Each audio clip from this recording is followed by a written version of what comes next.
بسم اللہ الرحمن الرحیم۔ آج ہم پاکستان کے صوبہ پنجاب میں the Punjab village panchayat and neighbourhood council act کے حوالے سے بات کریں گے۔ یہ مقامی حکومتوں کے نظام کا حصہ ہے اور اس قانون کے تحت پنجاب کے دیہی علاقوں میں ولیج پنچایت اور پنجاب کے شہری علاقوں میں نیبرہڈ کونسل اسکیم قائم کی جائیں گی۔ ہم سب کے علم میں ہے کہ پاکستان کے آئین کا آرٹیکل 140A تمام حکومتوں کے لیے یہ لازم قرار دیتا ہے کہ وہ پاکستان میں مقامی حکومتوں کا ایک اچھا نظام قائم کریں گے۔ یہ قانون مئی 4، 2019 میں پاس کیا گیا اور اس کے اغراض و مقاصد میں یہ لکھا گیا ہے کہ اس کا مقصد پاکستان میں شہریوں کی شمولیت کو یقینی بنانا ہے، اور شہریوں کی شمولیت کو اس طرح سے یقینی بنانا کہ وہ نان پولیٹیکل ایکشن لے سکیں، مطلب وہ غیر سیاسی طریقے سے کام کر سکیں۔ بظاہر تو یہ بڑی اچھی پروویژن ہے، غالباً اس کے پیچھے سوچ یہ ہے کہ مقامی سطح پہ لوگ مل جل کر کام کریں اور وہ آپس میں دھڑے بندی نہ ہو، اور ان کے مد نظر صرف ایک ہی بات ہو کہ اپنے گاؤں یا اپنے محلے کی ہم نے خدمت غیر سیاسی طریقے سے کیسے کرنی ہے۔ اس میں خاص طور پہ جو بات کہی گئی ہے اور جو بہت ہی خوش آئند ہے وہ یہ ہے کہ حکومت لوگوں کی شمولیت کی بات کو تسلیم کر رہی ہے، چونکہ جب جمہوری نظام نہیں ہوتا یا مقامی حکومتوں کا جمہوری نظام نہیں ہوتا تو پھر لوگوں کی شمولیت کم سے کم ہوتی ہے، چونکہ اختیار حکومتی افسران کے پاس ہوتا ہے، اور وہ حکومتی افسران ضلع کی سطح پہ، تحصیل کی سطح پہ یا صوبائی سطح پہ دوسرے افسران کو جواب دہ ہوتے ہیں، وہ مقامی سطح پہ لوگوں کو جواب دہ نہیں ہوتے۔ تو اس حوالے سے یہ سیوک انگیجمنٹ کی بات اس قانون کے پریمبل میں کر دینا ایک بہت اچھی بات ہے، لیکن یہ جو نان پولیٹیکل ایکشن کی بات کی گئی ہے، میرے خیال میں یہ شاید سیاسی عمل کو صحیح طرح سے نہ سمجھنے کا نتیجہ ہے۔ میری رائے میں جہاں بھی 2 بندے یا 8-10 بندے یا ایک کمیونٹی آباد ہو، وہاں پہ کوئی کام غیر سیاسی نہیں ہوتا۔ سیاست مفادات کی بات ہوتی ہے اور سیاست اختیار حاصل کرنے کی کوشش کا نام ہوتا ہے۔ اب یہ ہو سکتا ہے کہ آپ کے مفادات کمیونٹی کے مفادات سے جڑے ہوں، ایسا ہو سکتا ہے کہ میرا ایک شہری کے طور پہ جو مفاد ہے وہ پاکستان کے مفاد سے جڑا ہوا ہے اور اس میں کنسسٹنسی ہے، اس میں کوئی تضاد نہیں ہے، اور ایسا بھی ہو سکتا ہے کہ میں اگر طاقت کے حصول کی کوشش کر رہا ہوں تو وہ میں اپنی کمیونٹی یا اپنے ملک کے بھلے کے لیے کر رہا ہوں۔ تو سیاست بذات خود کوئی بری چیز نہیں ہے، بات یہ ہے کہ ہم سیاست کس مقصد کے لیے کر رہے ہیں۔ تو یہاں پہ یہ کہنا کہ یہ غیر سیاسی طور پہ ہوگا، پہلی بات تو یہ ہے کہ یہ ممکن نہیں ہے۔ جہاں پہ بھی لوگ ہوں گے وہاں پہ سیاست ہوگی۔ اصل بات یہ ہے کہ نظام بناتے ہوئے ہمیں کچھ ایسے طریقے وضع کرنے چاہیے، کچھ ایسا سٹرکچر پرووائڈ کرنا چاہیے کہ اچھی سیاست ہو۔ یہ کہنا کہ سیاست نہ ہو لیکن اچھا کام ہو، یہ کوئی صحیح بات ہے نہیں ہے جب ہم اس کے کانسیپٹ کو دیکھتے ہیں یا جب ہم گراؤنڈ ریئلٹی کو دیکھتے ہیں۔ یہ کیسے ہو سکتا ہے کہ ایک پبلک آفس ہو اور اس کے حاصل کرنے کی لوگوں کی خواہش ہو اور اس پبلک آفس کے پاس اختیارات ہوں، وسائل ہوں، اور وہاں پہ سیاست نہ ہو؟ تو بھلے آپ اس کو نان پولیٹیکل ایکشن کہہ دیں لیکن اصل میں تو وہ سیاسی ایکشن ہی ہوگا۔ ہاں، اس کا نتیجہ یہ ضرور نکلے گا کہ وہ سیاسی جماعتیں اس سیاسی عمل کا حصہ نہیں بن پائیں گی۔ تو سیاسی جماعتیں اگر مقامی سطح پہ سیاسی عمل کا حصہ نہیں بن پاتی تو پھر مقامی سطح پہ سیاست کیسے پروان چڑھے گی؟ اور اگر سیاسی جماعتیں صوبائی سطح پہ، ضلع کی سطح پہ، تحصیل کی سطح پہ، مرکزی سطح پہ اچھی ہیں تو وہ گاؤں کی سطح پہ اچھی کیوں نہیں ہو سکتی؟ تو بہرحال ایک تو یہ بات ہے جو میں اس کے پریمبل کے حوالے سے آپ کے گوش گزار کرنا چاہ رہا تھا۔ بہرحال جب ہم آگے بڑھتے ہیں تو اس قانون کا اطلاق سارے صوبہ پنجاب پہ ہوتا ہے، سوائے وہاں پہ جو کینٹونمنٹ کے علاقے ہیں، چونکہ کینٹونمنٹ کا قانون مرکزی حکومت کا ہوتا ہے اور وہ صوبائی حکومتوں کے دائرہ اختیار میں کینٹونمنٹ کے علاقے نہیں آتے۔ اس قانون کے تحت دیہی علاقوں میں ولیج پنچایتس بنائی جائیں گی اور شہری علاقوں میں نیبرہڈ کونسلز بنائی جائیں گی۔ جب ہم اس کی کمپوزیشن کو دیکھتے ہیں کہ ولیج پنچایت میں کتنے ممبرز ہوں گے تو اس میں کچھ کیٹیگریز ہیں اور یہ کیٹیگریز آبادی کے حساب سے بنائی گئی ہیں۔ تو مثال کے طور پہ ایسی ولیج پنچایت کہ جس کی آبادی 15,000 سے زیادہ ہوگی تو وہاں پہ 5 جنرل سیٹیں ہوں گی، 1 اقلیتوں کی سیٹ ہوگی اور 2 خواتین کی سیٹیں ہوں گی۔ تو اس طرح سے ٹوٹل سیٹیں 8 ہوں گی۔ اگر آبادی 10 سے 15,000 کے درمیان ہوگی تو وہاں پہ 4 جنرل سیٹیں ہوں گی، 1 مینورٹی کی سیٹ ہوگی مطلب اقلیتوں کی سیٹ ہوگی، اور 2 خواتین کی سیٹیں ہوں گی، تو اس طرح سے ٹوٹل 7 سیٹیں ہوں گی۔ اگر آبادی 5 سے 10,000 ہوگی تو وہاں پہ 3 جنرل سیٹیں ہوں گی، 1 مذہبی اقلیتوں کی سیٹ ہوگی اور 1 خواتین کی سیٹ ہوگی، تو اس طرح ٹوٹل 5 سیٹیں ہوں گی۔ اور اگر آبادی 5,000 سے کم ہوگی تو وہاں پہ 2 جنرل سیٹس ہوں گی، 1 اقلیتوں کی سیٹ ہوگی اور 1 خواتین کی سیٹ، اور اس طرح سے ٹوٹل 4 سیٹیں ہوں گی۔ اقلیتوں کی سیٹ اسی جگہ پہ ہوگی جہاں پہ کم از کم ٹوٹل آبادی کا 5% آبادی اقلیتوں پہ مشتمل ہو۔ یہاں پہ ایک بات میں یہ کہنا چاہ رہا ہوں کہ قانون میں جو تعداد ہے سیٹوں کی وہ کافی کم ہے، کہ 15,000 سے زیادہ اگر آبادی ہو اور وہاں پہ صرف 5 جنرل سیٹیں ہوں۔ میرے خیال میں 15,000 کی آبادی اچھی بھلی آبادی ہوتی ہے، وہاں پہ سیٹوں کی تعداد زیادہ ہونی چاہیے تھی، اور اسی مناسبت سے خواتین کی اور اقلیتوں کی سیٹیں بھی زیادہ ہونی چاہیے تھیں۔ یہاں پہ ایک میں تضاد کی بات بھی کرنا چاہوں گا کہ دیہی علاقوں میں زیادہ آبادی پہ تھوڑی سیٹیں ہیں اور شہری علاقوں میں تھوڑی آبادی پہ زیادہ سیٹیں ہیں۔ تو میں ابھی آپ سے نیبرہڈ کونسل کا بھی آپ سے شیئر کر لیتا ہوں۔ تو نیبرہڈ کونسلز میں دیہی علاقوں کی طرح ہی اگر 15,000 سے زیادہ آبادی ہو تو 5 جنرل سیٹیں ہوں گی، 1 اقلیتوں کی سیٹ ہوگی اور 2 خواتین کی سیٹیں ہوں گی، تو اس طرح سے ٹوٹل 8 ہوں گی۔ لیکن اس سے اگلی کیٹیگری پہ جب آتے ہیں تو وہاں پہ یہ کیٹیگری 10 سے 15,000 کی آبادی کی نہیں ہے جیسے کہ دیہی علاقوں میں ہے، بلکہ یہاں پہ ہے کہ 7,500 سے 15,000 کی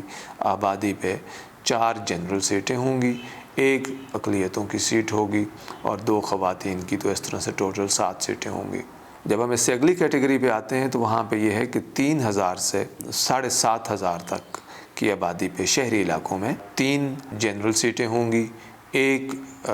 اقلیتوں کی سیٹ ہوگی اور 1 خواتین کی سیٹ ہوگی، تو اس طرح ٹوٹل 5 سیٹیں ہوں گی، مطلب 5 ممبرز میں سے 1 خاتون ہوگی۔ اور جب آبادی 3,000 سے کم ہوگی، دیہی علاقوں میں یہ کم از کم 5,000 سے کم کی بات ہو رہی ہے، تو جب آبادی 3,000 سے کم ہوگی تو 2 جنرل سیٹیں ہوں گی، 1 اقلیتوں کی سیٹ ہوگی اور 1 خواتین کی سیٹ ہوگی، تو ٹوٹل 4 سیٹیں ہوں گی۔ تو یہاں پہ ایک جو بات میں عرض کرنا چاہتا ہوں وہ یہ ہے کہ ایک تو ٹوٹل آبادی کے حساب سے سیٹوں کی تعداد کم ہے، اور دوسرا یہ ہے کہ شہری آبادی اور دیہی آبادی کو سامنے رکھتے ہوئے جو نمبر آف سیٹوں کا تعین کیا گیا ہے اس میں فرق ہے۔ میرے خیال میں یہ کنسسٹنٹ ہونا چاہیے تھا۔ یہ پاکستان کے لوگ ہیں، وہ شہروں میں بستے ہوں یا دیہاتوں میں بستے ہوں، تو ایک یونیفارم کرائیٹیریا آف ریپریزنٹیشن ہونا چاہیے تھا، لیکن یہاں پہ اس میں فرق رکھا گیا ہے۔ تو ایک طرح سے شہروں میں حق کی نمائندگی زیادہ لوگوں کو حاصل ہوگا اسی آبادی پہ۔ یہاں پہ ایک اور چیز جو مد نظر رہنی چاہیے وہ یہ ہے کہ اگر سیٹیں زیادہ ہوں گی تو ایسی آبادیاں جہاں پہ مختلف طرح کے لوگ آباد ہوں، مختلف برادریوں کے لوگ آباد ہوں، تو ان میں سے ہر ایک کو نمائندگی کا حق ملنے کا امکان بڑھ جاتا ہے۔ لیکن اگر سیٹیں کم ہوں تو پھر ایسا ہو سکتا ہے کہ 1 یا 2 کمیونٹی کے لوگ وہ ڈومینیٹ کر جائیں، انہی کی نمائندگی پنچایت میں ہو اور دوسری آبادیاں اس سے محروم رہ جائیں۔ تو اس لیے کوشش یہ ہونی چاہیے تھی کہ نمبر آف سیٹس وہ زیادہ ہوتی۔ ابھی تو میکسیمم 8 ہیں اور کم از کم جو ہیں وہ 4 ہیں۔ یہاں پہ جب میں جنرل سیٹوں کی بات کی ہے، بھلے دیہی علاقوں کے تناظر میں یا شہری علاقوں کے حوالے سے، تو اس میں چیئرمین کی سیٹ شامل ہے، مطلب جنرل سیٹوں میں چیئرمین کی سیٹ شامل ہے، وہ علیحدہ سے وہ سیٹ نہیں ہے، وہ انہی میں شامل تھی جو نمبر میں نے ابھی آپ کے سامنے رکھے ہیں۔ اس قانون میں یہ بھی لکھا گیا ہے کہ اس قانون کے بننے کے 12 مہینوں کے اندر الیکشن کروائے جائیں گے، اور جیسا کہ میں نے پہلے عرض کیا کہ یہ قانون بنایا گیا تھا مئی 4، 2019 کو، تو اس کے بعد سے 1 سال گزر چکا ہے، لیکن ابھی تک پنجاب کی حکومت نے یا الیکشن کمیشن آف پاکستان نے پنجاب میں پنچایتوں اور نیبرہڈ کونسلز کے الیکشن کا انعقاد نہیں کیا۔ اس کا مطلب یہ ہے کہ یہ جو قانون کی شق ہے 10، اس کی وائلیشن پہلے ہی کی جا چکی ہے۔ غالباً اس کی وجہ کورونا تھی، لیکن جب ہم اوورآل ہسٹری کو سامنے رکھتے ہیں تو یہ خیال بھی گزرتا ہے کہ شاید حکومت اس حوالے سے کچھ زیادہ سیریس بھی نہیں ہے، چونکہ ماضی کی حکومتیں بھی ہمیشہ مقامی حکومتوں کے الیکشن کے انعقاد میں لہت و لال سے کام لیتی رہی ہیں۔ اس قانون میں نیبرہڈ کونسلز اور ولیج پنچایتس کی جو ٹرم ہے، ان کی جو مدت میعاد ہے وہ 4 سال رکھی گئی ہے۔ اس میں یہ بھی لکھا گیا ہے کہ الیکشن کا انعقاد وہ الیکشن کمیشن آف پاکستان کروائے گا۔ اس میں ہر شہری کے پاس ایک سے زیادہ ووٹ ہوں گے۔ ہر شہری ایک تو جنرل سیٹ پہ ووٹ ڈالے گا، دوسرا وہ خواتین کی سیٹوں پہ ووٹ ڈالے گا، مطلب 2 ووٹ ہوں گے ہر شہری کے پاس، تو ایک ووٹ وہ جنرل سیٹ پہ دے گا، ایک خاتون کو دے گا۔ پھر غیر مسلم اقلیتوں سے متعلق لوگ ہیں، ایک ووٹ وہ صرف اپنے کینڈیڈیٹ کو جس کا تعلق مائنارٹی کی کمیونٹی سے ہوگا وہ اس کو بھی دیں گے۔ یہ الیکشنز اوپن لسٹ کی بنیاد پہ کروائے جائیں گے، یہ سیکرٹ بیلٹ کی بنیاد پہ ہوں گے، اور اس میں ہر نیبرہڈ ایک ملٹی ممبر وارڈ ہوگا۔ چونکہ پہلے ایسے ہوتا تھا کہ ایک گاؤں کو آپ ایک سے زیادہ وارڈز میں تقسیم کر دیتے تھے، تو اس میں ایسا نہیں ہوگا۔ اس میں سارا ولیج یا ساری نیبرہڈ وہ ایک ہی وارڈ شمار ہوگا۔ اب ہم تھوڑا آگے بڑھتے ہیں اور اس میں ہم یہ دیکھنے کی کوشش کرتے ہیں کہ اس میں پھر الیکشن کیسے ہوگا۔ تو الیکشن اس میں اس طرح سے ہوگا کہ جو بھی کینڈیڈیٹ سب سے زیادہ ووٹ اس ولیج پنچایت میں یا نیبرہڈ کونسل میں حاصل کرے گا تو وہ چیئر پرسن بن جائے گا، وہ چیئرمین بن جائے گا، اور اس کے بعد جس کو ووٹ ملیں گے اسی ترتیب سے کہ جتنے ووٹ ملے ہیں اسی حساب سے وہ جنرل ممبر الیکٹ ہو جائیں گے۔ خواتین میں بھی اسی طرح سے کہ جو سب سے زیادہ ووٹ لیں گی وہ ممبر بن جائیں گی۔ یہی بات مائنارٹیز کے حوالے سے ہے۔ اس میں الیکشن لڑنے کا حق صرف انہی لوگوں کو ہوگا جن کی عمر 25 سال ہو چکی ہوگی نامینیشن پیپرز کے سبمٹ کرنے کی آخری ڈیٹ تک، اور ان کا نام ووٹر لسٹ پہ ہونا چاہیے، کیونکہ اگر ووٹر لسٹ پہ آپ کا نام نہیں ہے تو پھر آپ الیکشن لڑنے کے اہل نہیں ہوں گے۔ اس میں ایسے لوگ کہ جو اس علاقے سے تعلق نہ رکھتے ہوں یا ان کو 6 ماہ تک کی سزا ہو چکی ہو اور اس سزا کو پورے کیے ہوئے ابھی 7 سال نہ گزرے ہوں، یہ سزا بھلے کسی اخلاقی جرم پہ ہوئی ہو یا کسی الیکشن سے متعلقہ جرم پہ ہوئی ہو، چونکہ اگر آپ نے الیکشن میں دھاندلی کرنے کی کوشش کی یا کوئی اور اس طرح کا جرم کیا تو اس پہ بھی جو سزا ہوگی اس کے نتیجے میں بھی آپ کی نااہلی ہو سکتی ہے اور پھر آپ الیکشن لڑنے کے اہل نہیں ہوں گے۔ اسی طرح سے کوئی اشتہاری مجرم ہے تو وہ الیکشن نہیں لڑ سکتا، کوئی کرپٹ پریکٹسز میں انوالو ہے تو وہ بھی الیکشن نہیں لڑ سکتا، کسی نے اپنے ٹیکسز یا فیس یا بل ادا نہیں کیے ہوئے تو وہ بھی الیکشن نہیں لڑ سکتا، جو حکومت پاکستان کے ملازم ہیں وہ بھی الیکشن نہیں لڑ سکتے، یا اگر کسی کو حکومت پاکستان نے سروس سے ڈسمس کر دیا ہے یا اس کو ڈسچارج کر دیا ہے یا اس کو کمپلسریلی مطلب زبردستی ریٹائر کر دیا گیا ہے تو وہ بھی الیکشن لڑنے کا اہل نہیں ہوگا۔ یہاں پہ یہ بات بھی محل نظر رہے کہ ایک ایم پی اے یا وہ لوگ جو تحصیل کونسل کے ممبر ہیں یا کوئی اور آفس ہولڈ کر رہے ہیں تو وہ ولیج پنچایت یا نیبرہڈ کونسل کے ممبر نہیں ہو سکیں گے۔ مطلب یہ ہے کہ ایک سے زیادہ آفیسز آپ ہولڈ نہیں کر سکتے ہیں۔ ہر ممبر جو الیکٹ ہوگا اور چیئرمین اس سے اوتھ لیا جائے گا، اور اوتھ کی عبارت ظاہر ہے قانون میں یہ رولز میں مہیا کی جائے گی کہ جس میں آپ یہ حلف اٹھائیں گے، یہ ایک طرح کا اللہ تعالیٰ کو حاضر ناظر جان کے یہ وعدہ کریں گے کہ آپ اپنی ڈیوٹیز صحیح طرح سے سر انجام دیں گے۔ جب ایک دفعہ ممبر یا چیئرمین الیکٹ ہو جاتے ہیں تو ان کو ظاہر یہ اختیار ہوگا کہ وہ اگر کسی وقت استعفیٰ دینا چاہیں تو وہ استعفیٰ دے سکیں گے۔ تو اگر چیئرمین مثال کے طور پہ استعفیٰ دے دیتا ہے تو اس صورت میں جو چیئرمین کے بعد جنرل کونسل کے ممبر ہیں جنہوں نے چیئرمین کے بعد سب سے زیادہ ووٹ لیے تھے تو وہ ان کی جگہ پہ چیئرمین یا چیئر پرسن بن جائیں گے، اور اگر وہ بھی کسی وجہ سے ریزائن کر دیتے ہیں جو دوسرے نمبر پہ تھے تو پھر تیسرے نمبر پہ جو جنرل کونسل کے ممبر ہیں اور انہوں نے تیسرے نمبر پہ سب سے زیادہ ووٹ لیے تھے تو وہ چیئر پرسن بن جائیں گے۔ یہاں پہ یہ بات میں بتانا چاہوں گا کہ خاتون اس صورت میں چیئر پرسن نہیں بن سکتی چونکہ وہ جنرل سیٹ پہ الیکٹ نہیں ہوئی، تو انلیس کہ کوئی خاتون جنرل سیٹ پہ الیکٹ ہوئی ہوں پھر تو وہ چیئر پرسن بن جائیں گی، لیکن اگر وہ ریزروڈ سیٹ پہ ہوئی ہیں حالانکہ یہاں پہ ان کے بھی الیکشن ہونا ہے، انہوں نے بھی ووٹ لینے ہیں، وہ انڈائریکٹلی الیکٹڈ نہیں ہوں گی، لیکن یہاں پہ یہ تخصیص رکھی گئی ہے کہ صرف جنرل سیٹ پہ منتخب ہونے والا ممبر ہی ویکینسی کریٹ ہونے کی صورت میں چیئر پرسن بن سکتا ہے۔ چیئرپرسن کو نو کانفیڈنس موو کے ذریعے سے بھی ہٹایا جا سکتا ہے، جس کا مطلب یہ ہے کہ چیئرمین کے خلاف عدم اعتماد کی تحریک پیش کی جا سکتی ہے، لیکن قانون میں یہ لکھا ہوا ہے کہ یہ پہلے 2 سال اس طرح کی کوئی قرارداد پیش نہیں کی جا سکتی۔ جب 2 سال گزر چکے ہوں تو اس کے بعد پنچایت یا نیبرہڈ کونسل کے 1/3 ممبروں کے لیے یہ ممکن ہوگا کہ وہ ایک اپلیکیشن دیں اور انفارم کریں حکومت کے اس افسر کو کہ جس کا کام نیبرہڈ کونسلز اور ولیج پنچایت کے ساتھ مل کے کام کرنا ہے کہ ہم تحریک عدم اعتماد پیش کرنا چاہتے ہیں۔ جب یہ 1/3 ممبر اپنی یہ عدم اعتماد کی تحریک ڈیزگنیٹڈ آفیسر کے علم میں لائیں گے تو پھر ڈیزگنیٹڈ آفیسر کا یہ کام ہوگا کہ وہ 15 دن کے اندر اندر اس پہ ووٹنگ کرائے اور ممبرز کو کم از کم 7 دن کا نوٹس دے۔ تو پھر اگر وہاں پہ جب یہ اجلاس ہوتا ہے ولیج پنچایت کا یا نیبرہڈ کونسل کا، تو وہاں پہ اگر 3/4 ممبر یہ کہیں کہ ہاں ہم اس عدم اعتماد کی قرارداد کی حمایت کرتے ہیں تو پھر وہ پاس ہو جائے گی اور اس صورت میں چیئرمین جو ہے وہ ریموو ہو جائے گا۔ لیکن اگر ایک دفعہ قرارداد پیش کی جائے اور وہ ناکام ہو جائے تو اس کے پھر 6 مہینے بعد تک کوئی عدم اعتماد کی قرارداد پیش نہیں کی جا سکتی۔ اسی طرح سے اگر مدت میعاد میں صرف 6 مہینے کا ٹائم رہ چکا ہو تو پھر بھی عدم اعتماد کی تحریک پیش نہیں کی جا سکتی۔ یہاں پہ میری رائے میں ایک مسئلہ ہے کہ یہ جو 3/4 کا نمبر دیا گیا ہے کہ عدم اعتماد کو پاس کرنے کے لیے 3/4 کی اکثریت ضروری ہے،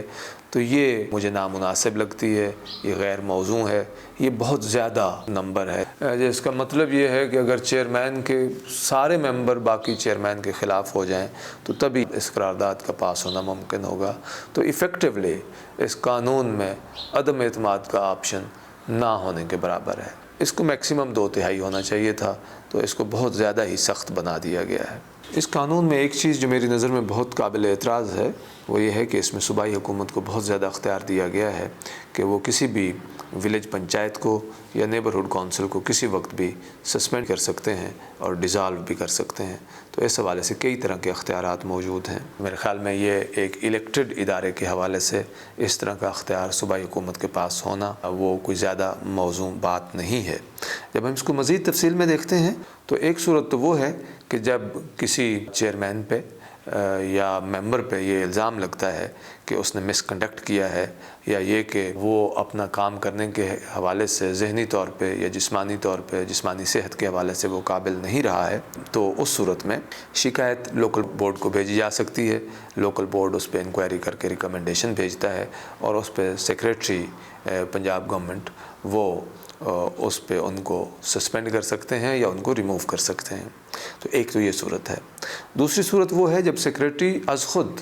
جب اس کو اپنے تئیں یہ لگتا ہے کہ کوئی اس طرح کا پرابلم موجود ہے تو وہ بھی کسی چیئرمین کو یا کسی ممبر کو سسپینڈ کر سکتے ہیں اور بعد میں لوکل بورڈ سے کہہ سکتے ہیں کہ اب آپ اس پہ انکوائری کریں، اور پھر جب لوکل بورڈ اس پہ انکوائری کر کے رپورٹ سبمٹ کرتا ہے تو اس کی بیسس پہ یا تو ان کو بحال کر دیا جائے گا یا ان کو ہٹا دیا جائے گا۔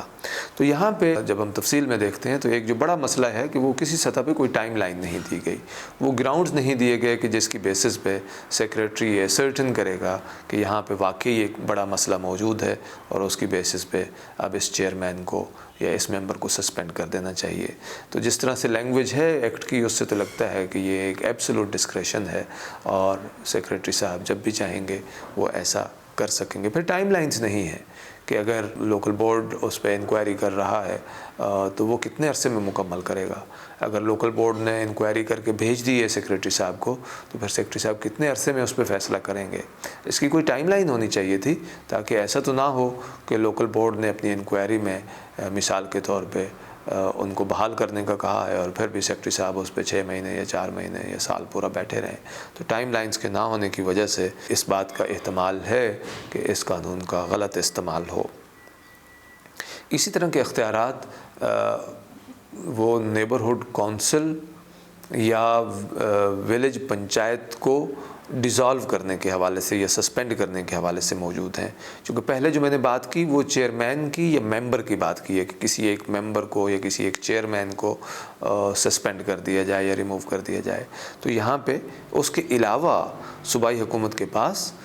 کسی پوری نیبرہڈ کونسل کو یا ولیج پنچایت کو ڈیزالو کرنے کا اختیار بھی موجود ہے،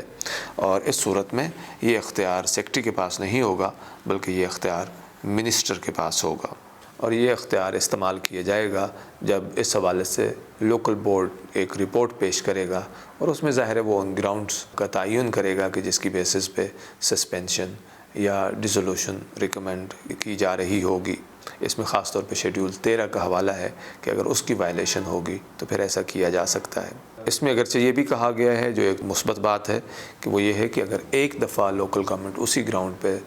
سسپینڈ ہوئی ہے اور اس کے بعد دوبارہ وہی حرکت ہوئی ہے تو پھر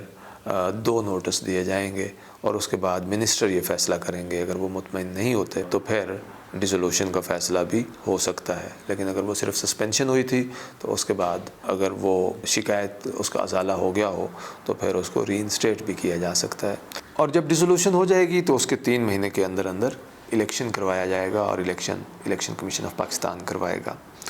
لیکن یہاں پہ ایک بنیادی مسئلہ جس کی میں نشاندہی کرنا ضروری سمجھتا ہوں، وہ یہ ہے کہ صوبائی حکومت بھی کسی سیاسی جماعت کی ہوتی ہے،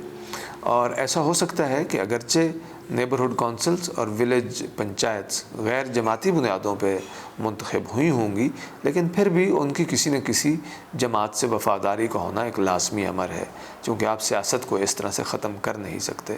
تو صوبائی حکومت اگر کسی دوسری جماعت کی ہوئی تو پھر اس طرح کے اختیارات کی موجودگی میں اس بات کا خطرہ رہے گا کہ اس اختیار کا پارٹی ذہن استعمال ہو، اور منسٹر صاحب جو ظاہر ہے کسی سیاسی جماعت کی نمائندگی کرتے ہوں گے، یا سیکرٹری صاحب جو کسی منسٹر کے انڈر کام کر رہے ہوں گے اور اس صوبائی حکومت کا حصہ ہوں گے، کہ وہ اس اختیار کا ناجائز استعمال کریں، اور ایسے لوگ اس کے نتیجے میں سفر کریں کہ جن کا تعلق یا جن کی ہمدردیاں دوسری سیاسی جماعتوں سے ہوں۔ تو اس اختیار کو کم از کم یہ جو سسپینشن کے حوالے سے اور ڈیزولوشن کے حوالے سے یا ممبرز اور چیئرمینوں کی ریموول کے حوالے سے جو اختیارات ہیں، ان کے حوالے سے چاہیے تھا کہ اس اختیار کے استعمال کے گراؤنڈز جو ہیں وہ بڑی واضح صورت میں بتا دیے جاتے، اس کے پروسیس کو اور زیادہ اچھے طریقے سے اس کی وضاحت کی جاتی، اور یہ کہ ٹائم لائنز مہیا کی جاتی۔ ٹائم لائنز کا نہ ہونا بھی ایک بڑا مسئلہ ہے، چونکہ ان کی عدم موجودگی میں صوبائی حکومت یا سیکرٹری صاحب یا منسٹر صاحب بڑی دیر تک اس پہ بیٹھ سکتے ہیں اگر کہیں پہ کوئی میلا فائڈے کنسیڈریشنز اس حوالے سے ان پلے آ گئی تو۔ یہاں پہ میں تھوڑی سی بات لوکل بورڈ کے حوالے سے بھی کہنا چاہوں گا، چونکہ لوکل بورڈ کو ایک بہت اہم اختیار دیا گیا ہے کہ جتنی بھی شکایات ہوں گی وہ ان کی انکوائری کریں گے، اس کے حوالے سے انویسٹیگیشن کریں گے، اور لوکل بورڈز جو ہیں وہ پھر اپنی ریکمنڈیشن سیکرٹری صاحب کو یا منسٹر کو بھیجیں گے۔ یہ ظاہر ہے کہ وہ انویسٹیگیشنز ان کمپلینٹس پہ بھی کریں گے جو لوگوں نے بھیجی ہوں گی یا ڈیزگنیٹڈ آفیسر نے بھیجی ہوں گی، اور ان شکایات پہ بھی کریں گے یا جو سیکرٹری صاحب نے یا منسٹر صاحب نے ان کو ریفر کی ہوں گی۔ یہ بورڈز جو ہیں وہ صوبائی حکومتیں اسٹیبلش کریں گی۔ اس بورڈ کا جو چیئرمین ہے وہ ایک ایسا بندہ ہوگا کہ جو یا تو ڈسٹرکٹ جج رہ چکا ہوگا یا وہ ڈسٹرکٹ جج بننے کی اہلیت رکھتا ہوگا۔ تو اس طرح سے جوڈیشری سے مطلب ایک لا کی بیک گراؤنڈ کا بندہ